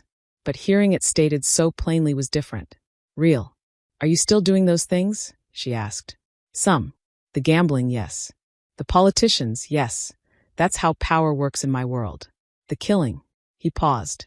Not unless I have to. I've been trying to transition to more legitimate operations. Construction. Real estate. But you don't just walk away from the life. It follows you. Why are you trying to transition? Because I'm tired. Tired of blood. Tired of constantly watching my back. Tired of being the monster everyone fears. His hand found hers. And because I met someone who makes me want to be better. Who looks at me like I might be capable of redemption. Mia stared out at the water, thinking. Every rational part of her said to run. To end this before she got in too deep, before his world swallowed hers. But rationality hadn't kept her company for 3 years. Hadn't held her when she cried. Hadn't made her feel alive. I can't be with someone who hurts innocent people, she said finally. I know. If you kill someone, anyone, while we're together, I'm gone. No second chances. Understood. And I need you to keep trying. To build something legitimate. Something that doesn't require violence. I will. I am. Dante squeezed her hand. I promise you, Mia. I'm trying to be the man you see when you look at me. She turned to face him fully. I don't see a monster, Dante. I see someone who survived something terrible and made hard choices to ensure it never happened again. I see someone who's been alone so long they forgot what connection feels like. I see, her voice softened. Someone who deserves the same kindness he's been showing me. Dante pulled her close, pressing his forehead to hers. I don't deserve you. Maybe not. But you have me anyway. They kissed, slow and deep, the autumn sun warm on their shoulders. When they pulled apart, Dante's expression was lighter than she'd ever seen it. Stay with me today, he said. Skip your shift. Let me take care of you for once. I can't afford to. I already called Metro. Told them you had a family emergency. Your shift is covered. At her look, he added. And yes, I offered to cater their holiday party for free. Mutually beneficial networking. You're impossible. I'm determined. He stood, pulling her to her feet. Come on. There's a town about 10 minutes from here. Let's get lunch at a place where no one knows who I am. And I can just be a man on a date with a beautiful woman. A real date. The most normal date you can imagine. Burgers, maybe a movie, walking around without looking over our shoulders. What do you say? Mia thought about Metro Diner, about pouring coffee for indifferent customers, about the exhaustion that never quite left her bones. Then she looked at Dante, dangerous, powerful, broken Dante, offering her a few hours of normal, of being just two people instead of a criminal and a struggling waitress. Yes, she said. They spent the afternoon being achingly ordinary. Lunch at a small-town diner where the waitress called them Han, and the burgers came with fries that were actually good. A walk through a farmer's market where Dante bought her a bouquet of wildflowers and seemed genuinely delighted when she said they were perfect. A bookstore where they got lost in separate sections and met back at the register with small stacks. Him with biographies of historical figures, her with poetry and a cookbook she'd never have time to use but wanted anyway. You like cooking? Dante asked, glancing at the cookbook. I used to. Before. She shrugged. Now it's just ramen and whatever I can microwave. What would you make if you had time? My mom's lasagna recipe. She was Italian. Well, Italian-American. And she made this incredible lasagna every Sunday. Took hours, but it was worth it. The whole apartment would smell like garlic and basil and home. Mia smiled at the memory. Lily and I would hover around the kitchen, stealing cheese, and my mom would pretend to be annoyed, but she loved having us there. Make it for me, Dante said. What? Your mother's lasagna. Make it for me. I'll buy all the ingredients, clear my schedule, and you can spend hours in my kitchen teaching me how to help. I want to taste what home smells like. Tears pricked Mia's eyes. You're serious. Completely. This weekend. Just us. No work, no obligations. Just cooking and being together. He touched her face gently. Let me give you back a piece of what you lost. Mia nodded, not trusting her voice. They bought the cookbook. On the drive back to the city, with the sun setting and Mia's head resting against Dante's shoulder, she felt something she hadn't felt in 3 years. Hope. Not the desperate, clinging kind that came from survival, but real hope. The kind that whispered maybe life could be more than just getting through each day. Maybe she deserved more than exhaustion and sacrifice. Maybe she deserved this. A man who bought her wildflowers and wanted to learn her mother's lasagna recipe. Who saw her as more than invisible. Who made her feel like blooming after a long winter. What are you thinking? Dante asked softly. That I'm scared how much I'm starting to need you. Is that so terrible? It is when I've spent 3 years making sure I didn't need anyone. Maybe that's exactly why you should let yourself need me now. Because you've been carrying everything alone for too long, and there's no shame in setting some of it down. He pressed a kiss to her temple. Let me carry some of it with you, Mia. That's what this is. Sharing the weight. Mia intertwined her fingers with his. Okay. I'll let you in. I'll trust this. I'll try to believe that maybe, just maybe, something good can last. Dante pulled the car over to the shoulder, put it in park, and kissed her like she was air and he'd been drowning. I won't let you down, he murmured against her lips. I promise you, Mia. I'll be worthy of this trust if it kills me. She kissed him back, pouring 3 years of loneliness and longing into it, letting herself finally believe that maybe she'd found something real. Neither of them could have known that in 3 days, that promise would be tested in ways that would nearly destroy them both. But for now, in this moment, they had each other. And that felt like enough. What's a simple thing someone's done for you that made you feel truly seen? Drop your answer below. Sometimes the smallest gestures mean the most. Saturday arrived with the kind of crisp autumn air that promised change. Mia stood in Dante's penthouse kitchen, a space of gleaming marble and professional-grade appliances that she'd only seen in magazines, surrounded by ingredients for her mother's lasagna. Dante was beside her, sleeves rolled up, looking endearingly out of place as he attempted to mince garlic. Not like that, Mia laughed, gently taking the knife from him. You're massacring it. Here. She demonstrated the rocking motion, and he tried again, this time with more success. I've negotiated multi-million-dollar deals, he muttered, and I'm being defeated by garlic. Different skill set. She bumped his shoulder with hers. But you're getting it. They'd been cooking for 2 hours, and Mia felt lighter than she had in years. The kitchen smelled like her childhood, basil and oregano, simmering tomatoes, the yeasty scent of fresh pasta dough. Dante had bought everything on her list without question, including the expensive imported Parmigiano Reggiano her mother had always insisted on. "Tell me about her," Dante said as they layered the lasagna. "Your mother. What was she like?" Mia smiled, spreading ricotta across pasta sheets. "Loud. Everything about her was loud. Her laugh, her opinions, her love. She sang while she cooked, usually off-key. She'd argue with strangers about politics on the subway. She'd hug you so tight you couldn't breathe, and somehow that was perfect." Her voice softened. "She worked so hard. 2 jobs, just like me. But she never seemed tired. Or if she was, she hid it better than I can. She'd be proud of you.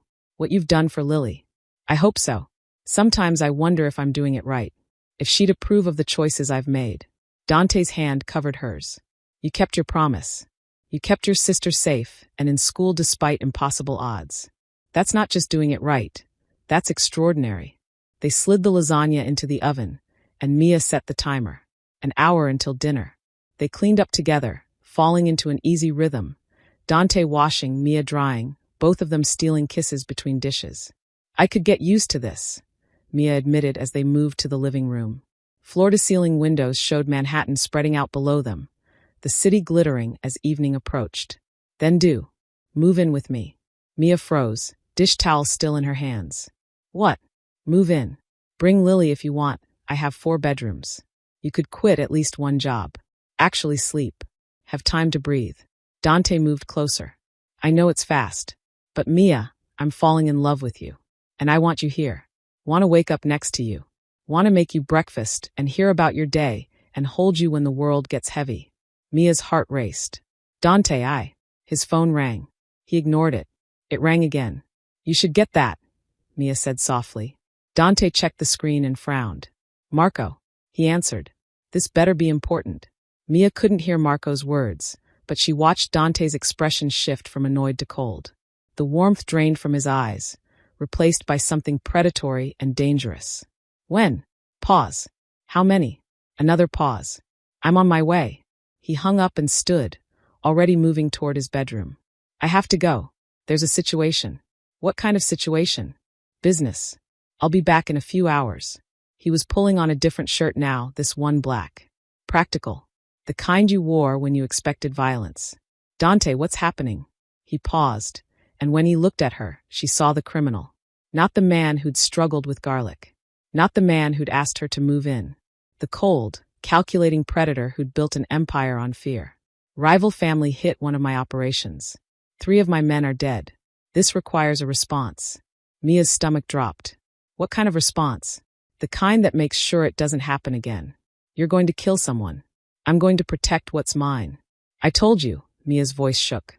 "I told you if you killed anyone while we were together, I'd leave. No second chances." Dante's jaw clenched. "This isn't optional, Mia. This is survival. If I don't respond, I look weak. And in my world, weakness gets you killed. Then leave that world. You said you were trying to go legitimate. You promised. I'm trying. But I can't just walk away while people are actively trying to destroy what I've built.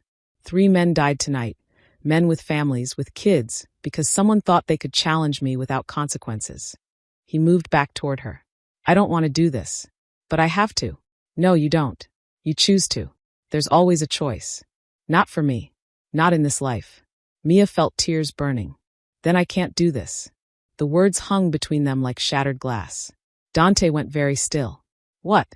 "I can't be with someone who chooses violence. Who values his empire more than," her voice broke, "more than us. Than this. Than the man you were 5 minutes ago in that kitchen. Mia, don't do this. Don't make me choose between you and survival. I'm not making you choose anything. You already chose."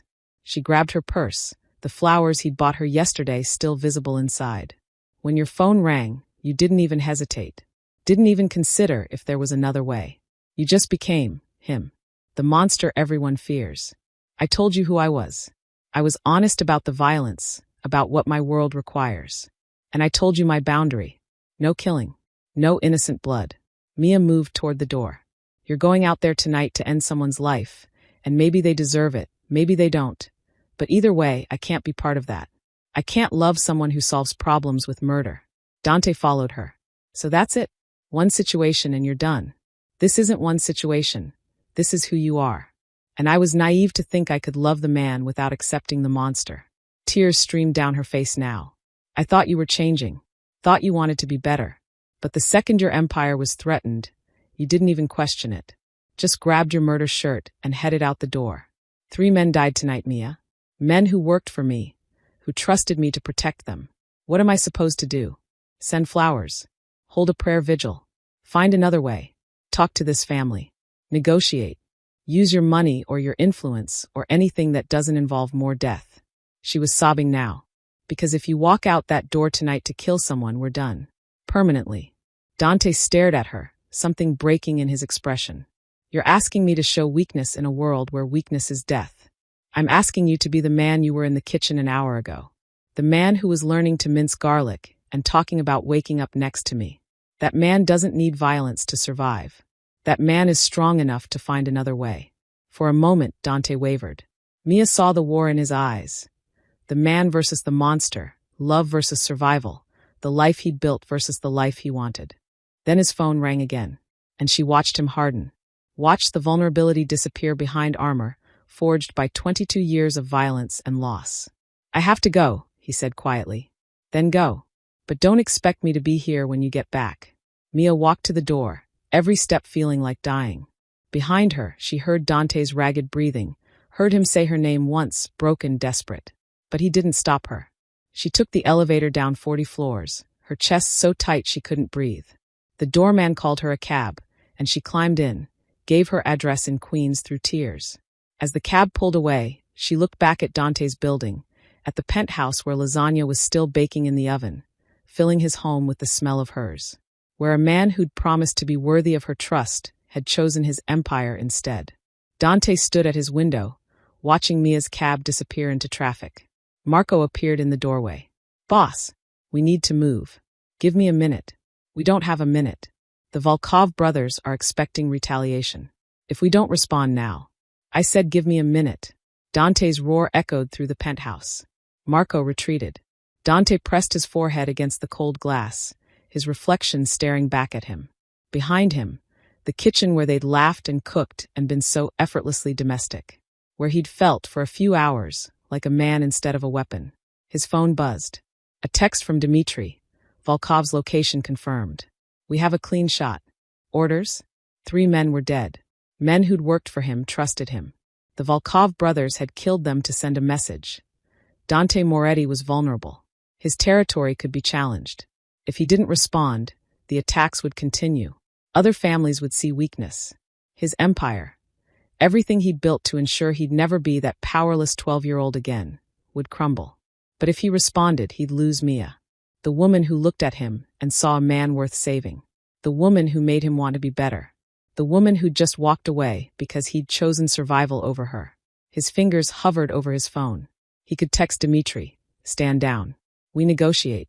He could prove to Mia that he was willing to change. To find another way. To be the man she believed he could be. But 3 men were dead.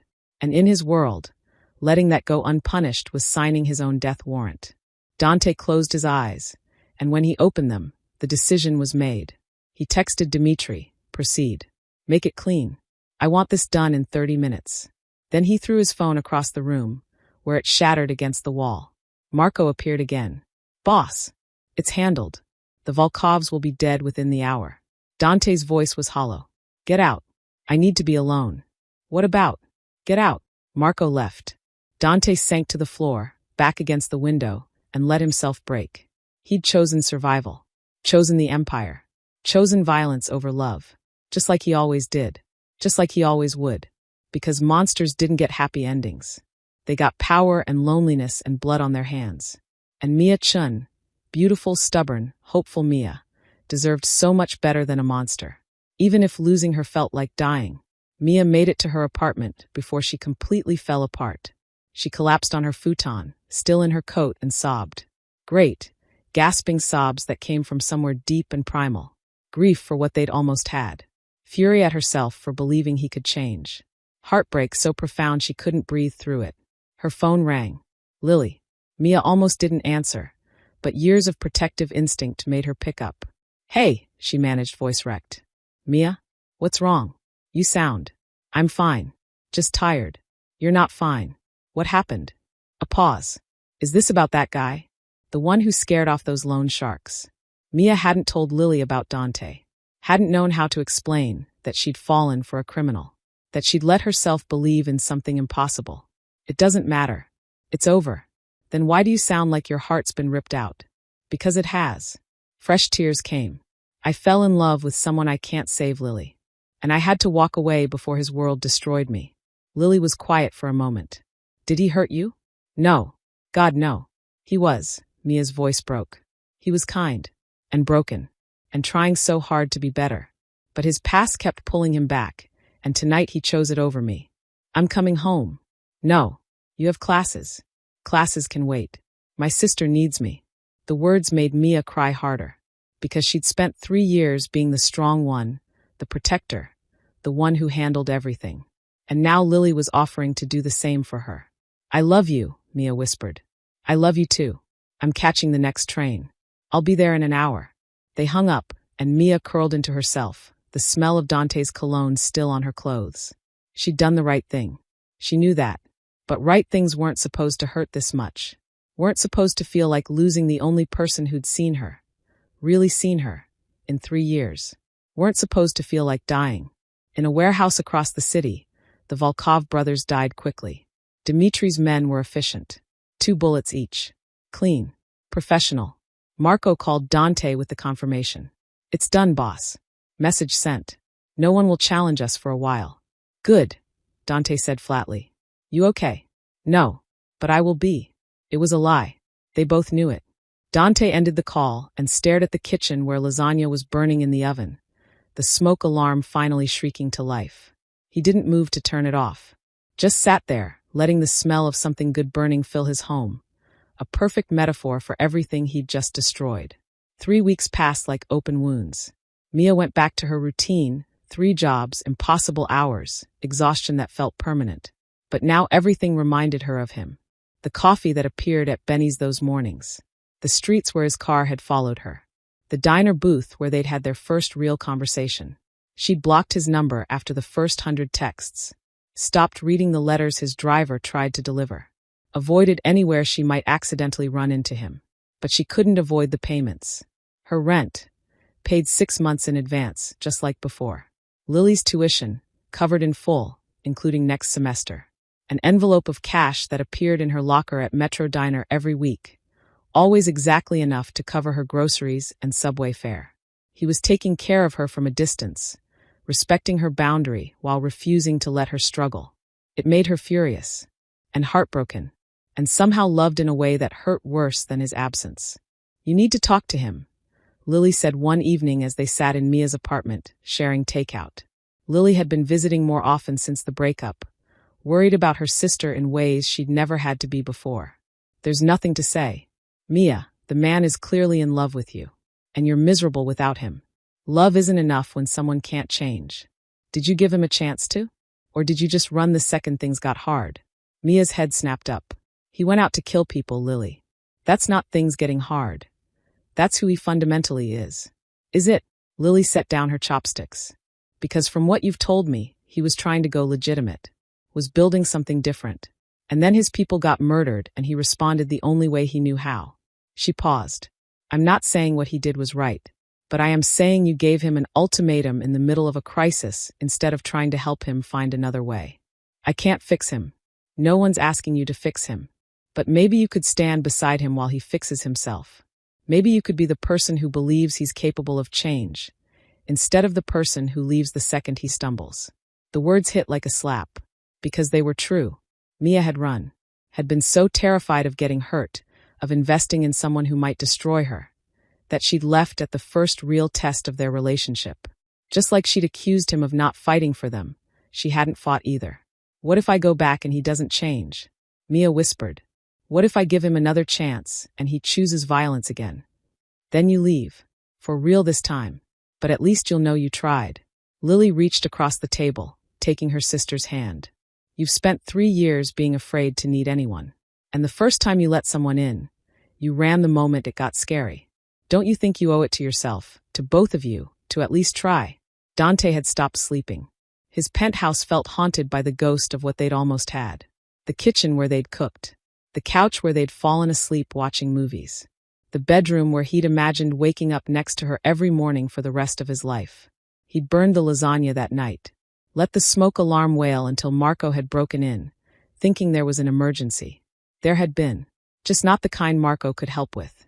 You need to eat, Marco said now, 3 weeks later, watching Dante push around food on his plate at a restaurant meeting. You need to sleep. You need to function, boss. I'm functioning fine. You've lost 15 pounds. You look like death. And yesterday you almost agreed to a deal that would have cost us $2 million because you weren't paying attention. Marco leaned forward. Go to her. Apologize. Fix this. She doesn't want to see me. Have you tried? I've texted. Called. Written letters. She's blocked me on everything. Dante's voice was hollow. She made her choice. I have to respect it. Even if it's killing you? Especially then. But that night, alone in his penthouse, Dante made a decision. He couldn't have Mia. Couldn't be the man she needed him to be while running an empire built on violence. So he'd dismantle it. He called his lawyer first. Then his accountant. Then, one by one, the heads of his various operations. By dawn, Dante Moretti had begun the process of liquidating his criminal empire. The gambling operations, sold to the Calabrese family for a fraction of their worth, with the condition that his people kept their jobs. The smuggling routes, handed over to associates who'd been loyal for years. The protection rackets, ended with compensation paid to every business that had been forced to participate.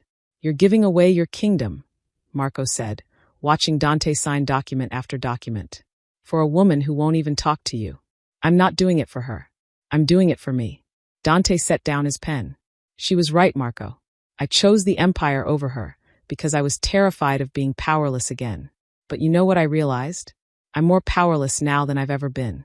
Because all this, he gestured to the documents, means nothing without her. So what's the play? I'm going legitimate. Real estate development. Construction. Things that don't require blood. He stood, moving to the window. It'll take months to untangle everything. Maybe a year. But I'm going to do it. Become the man she believed I could be. And then what? Then maybe I'll be worthy of asking for another chance. Mia stood outside Dante's building at 7 a.m, terrified. She'd been standing there for 20 minutes, trying to gather courage. Lily's words had haunted her for 2 days. Maybe you could be the person who believes he's capable of change. The doorman, the same one who'd called her cabs, recognized her immediately. Ms. Chun, should I call up to Mr. Moretti? Is he home? Yes, ma'am. Been home for 3 weeks straight. Barely leaves. The doorman's expression softened. Between you and me, he's not doing well. Mia's chest tightened. Can you tell him I'm here? That I'd like to talk? Of course. 5 minutes later, the doorman returned. He says you can go up. Penthouse level. You remember? Mia nodded and took the elevator, her heart hammering. What was she going to say? I'm sorry I ran. I'm sorry I didn't fight for us. I'm scared, but I love you anyway. The elevator doors opened directly into his penthouse. Dante stood by the window, and Mia's breath caught. Marco was right. He looked terrible. Thinner, hollowed out, like he'd been carved away from the inside. He wore sweatpants and a t-shirt, his hair uncombed, dark circles under his eyes that spoke of weeks without sleep. He looked like she felt. Mia, he breathed, like her name was a prayer. Hi. They stared at each other across the expensive space, neither knowing how to bridge the distance. I'm sorry, they said simultaneously. That broke the tension slightly. Mia moved closer. You first. Dante ran a hand through his hair. I'm sorry I chose the empire over you. You were right. I didn't even hesitate. Just defaulted to violence because it was all I knew. I broke my promise to you. Broke your trust. And I've spent 3 weeks hating myself for it. Dante, let me finish. Please. He took a shaky breath. After you left, I sat in that kitchen and smelled the lasagna burning and realized I'd just destroyed the best thing in my life because I was too afraid to be vulnerable. Too afraid to show weakness in a world that punishes it. But you know what? Losing you hurt worse than any weakness ever could. Mia's eyes filled with tears. So I'm doing what I should have done that night. I'm dismantling everything. The gambling, the smuggling, all of it. I'm going legitimate. It's going to take time, probably a year to fully untangle. But I'm doing it. Not because I expect you to take me back.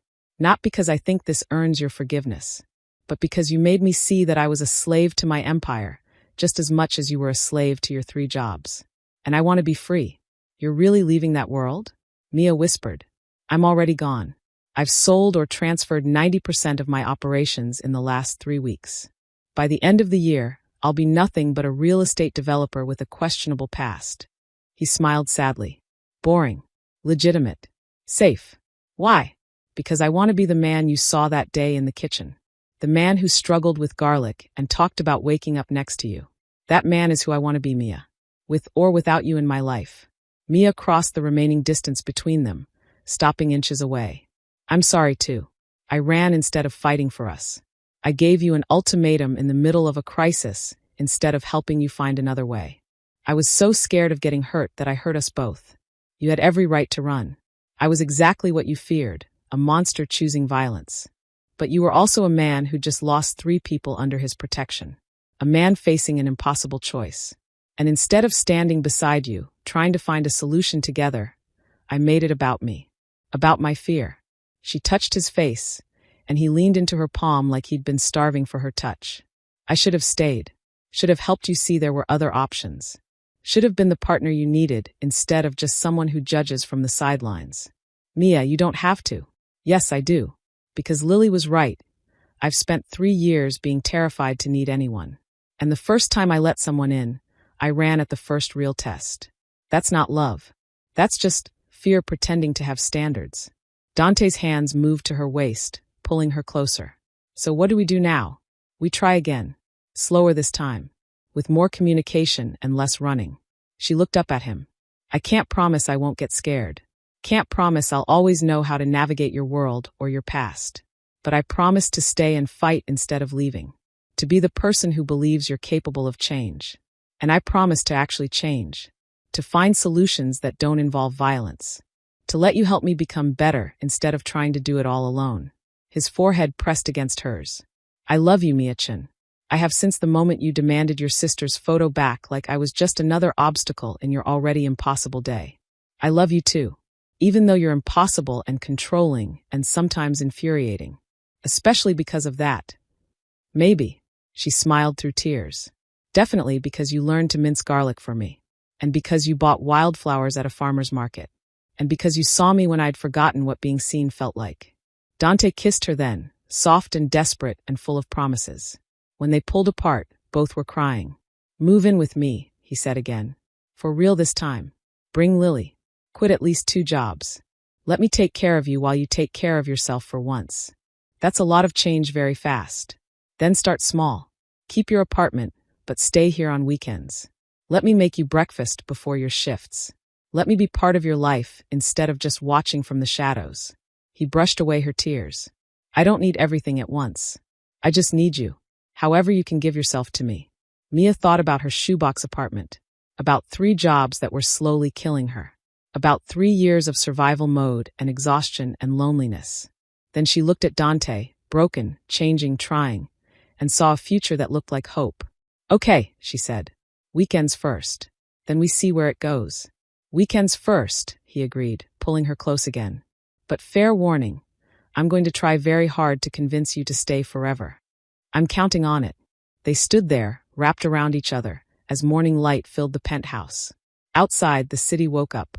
Inside, 2 people who'd almost lost each other chose to try again. Chose change over comfort. Chose love over fear. Chose each other, flaws and all.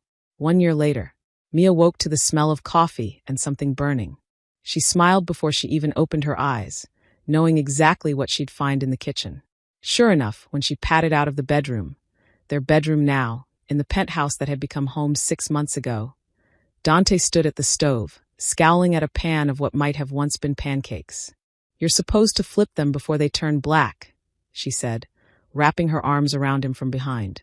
I got distracted reading the contract for the Brooklyn development. He gestured to his tablet on the counter, covered in notes. Did you know they want to put in luxury condos instead of affordable housing? I'm pushing back. Mia pressed a kiss between his shoulder blades. Look at you, being a responsible developer. Don't sound so surprised. But he was smiling as he turned in her arms, abandoning the ruined pancakes. Good morning. Good morning. She kissed him properly, still amazed that she got to do this. Wake up in his arms. Kiss him without fear. Build a life together that felt real and solid and safe. It hadn't been easy. The first months were rocky. Old habits dying hard. Arguments about his need for control versus her need for independence. Moments when the ghost of his violent past threatened to pull him back. But they'd fought through it. Together. Dante had kept his promise. The criminal empire was gone, liquidated piece by piece until all that remained was legitimate business. Real estate development focused on affordable housing and community improvement. Construction projects that employed people who needed second chances. Investments in small businesses in struggling neighborhoods. He'd taken everything he'd learned in the underworld, strategy, negotiation, reading people, and channeled it into building instead of destroying. And Mia had kept her promise too. She'd quit 2 of her 3 jobs, keeping only the morning shift at Benny's because she genuinely loved it. She'd gone back to school part-time, finishing her degree in social work. She'd learned to accept help without feeling like she was losing herself. She'd learned that being loved didn't mean being controlled. Lily's coming for dinner tonight, Mia said, rescuing the pancakes before they completely carbonized. She's bringing someone she wants us to meet. The biochemistry student from her lab? James, yeah. She's nervous about it. Mia started making fresh pancakes, and Dante moved to help, their movements synchronized after a year of mornings together. I think she's afraid we'll do the protective family interrogation thing. We would never. At Mia's look, Dante grinned. Okay, I might ask a few pointed questions. Just to make sure he's good enough for her. Dante. What?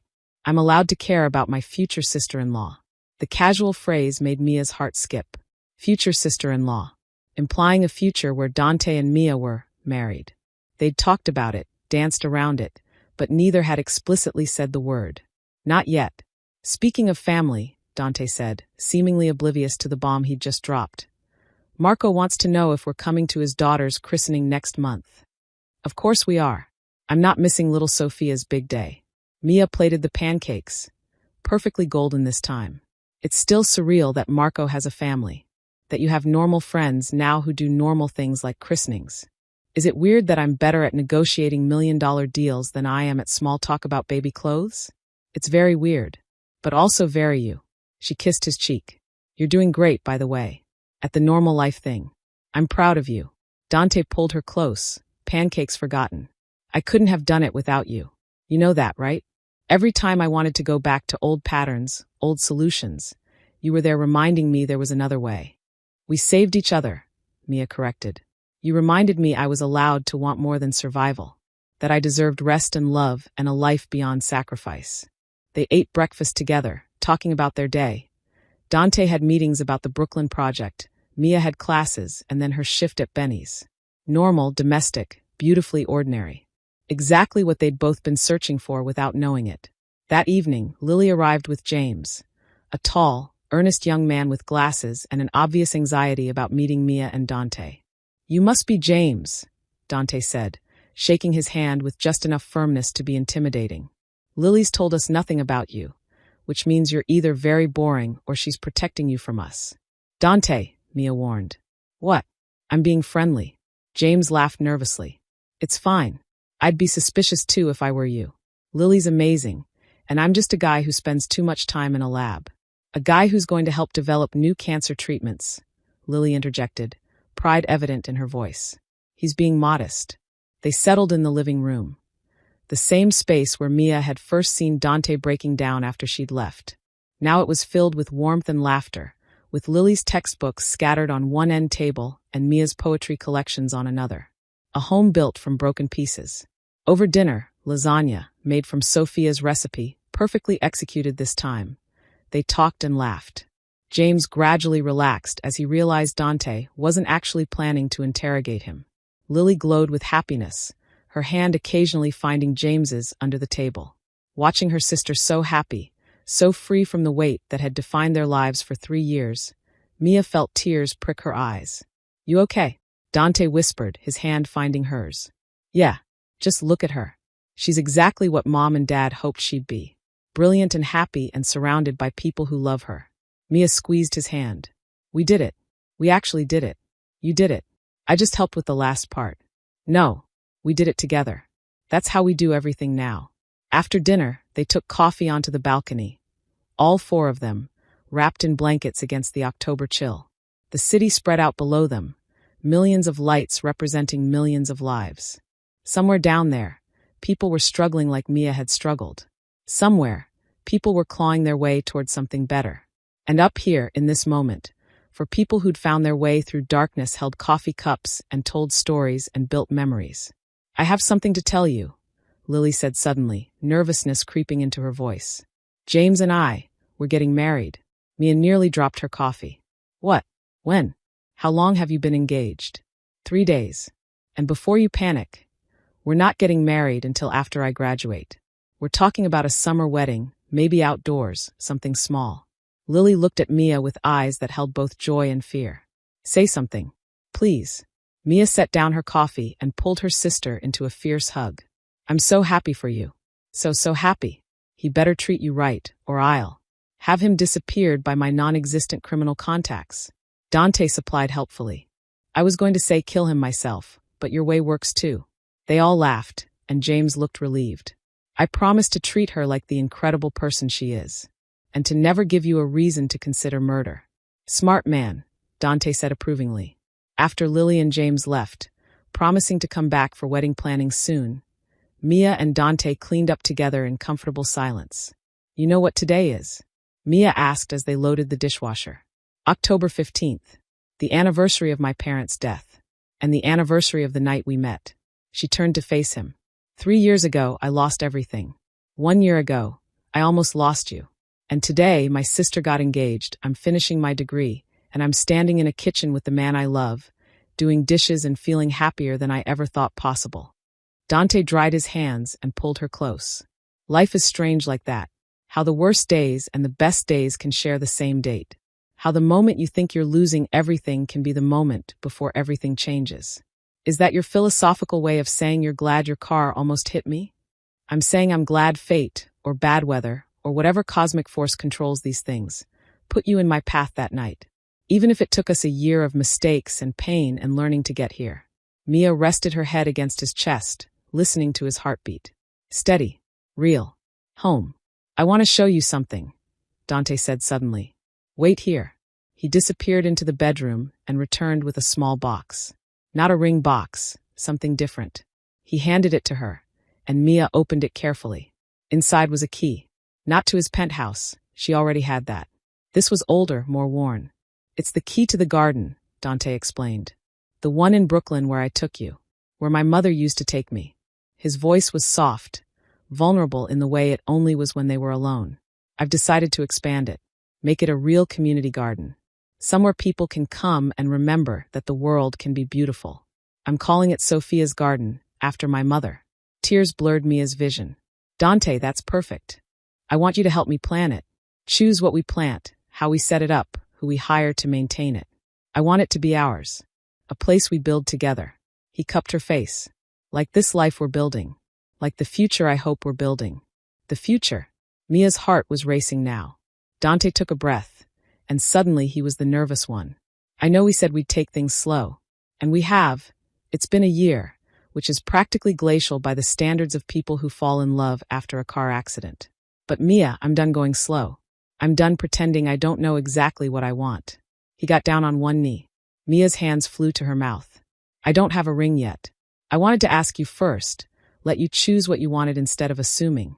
But I couldn't wait another day. His eyes were wet. Mia Chun, you saved my life. Not by fixing me. By believing I could fix myself. By standing beside me while I became someone worthy of you. You turned my house into a home, and my existence into a life. You make me want to be better every single day. Dante, let me finish. Please. He smiled through tears. I want to wake up next to you every morning for the rest of my life. I want to burn pancakes and learn your mother's recipes and build gardens that honor the people we've lost. I want to watch your sister get married and be there when you graduate and build a future that looks nothing like our pasts. I want everything with you, Mia. The ordinary and the extraordinary. The easy and the hard. All of it. He pulled out his mother's bracelet. The one Mia had seen in the photograph in his penthouse. The one Sophia had been wearing the day she died. This was hers. The only thing I have left of her. And I want you to have it. Not as a ring. We'll get that together. But as a promise. That I'm choosing you. That I'll keep choosing you. Every single day for the rest of our lives. Mia was sobbing now, nodding before he even asked the question. Will you marry me? Yes, she gasped. Yes, yes, 1,000 times yes. Dante stood and kissed her, and they were both crying and laughing and holding each other like they'd never let go.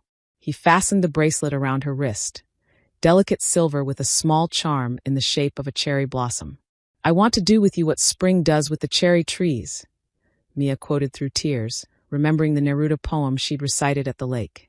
Exactly, Dante murmured. You made me bloom after the longest winter. Let me spend the rest of my life making you bloom too. They stood there in their kitchen. The same kitchen where they'd made lasagna and fallen in love, where they'd learned each other's rhythms and built something real, and held each other as the city lights twinkled below. Two broken people who'd collided in the rain. Two survivors who'd learned that love wasn't about fixing each other, but about choosing each other. Every day. Through the fear and the mistakes and the growth. Two souls who'd found home in each other. I love you, Mia whispered. I love you more, Dante replied. Impossible. Wanna bet? She laughed and kissed him again, tasting salt and joy and promise. Outside, October rain began to fall. Gentle this time, cleansing rather than punishing. And in the reflection of the window, Mia could almost see them. The exhausted waitress and the dangerous man who'd met on a rain-soaked corner 1 year ago. Who'd chosen each other despite every reason not to. Who'd built something beautiful from broken pieces.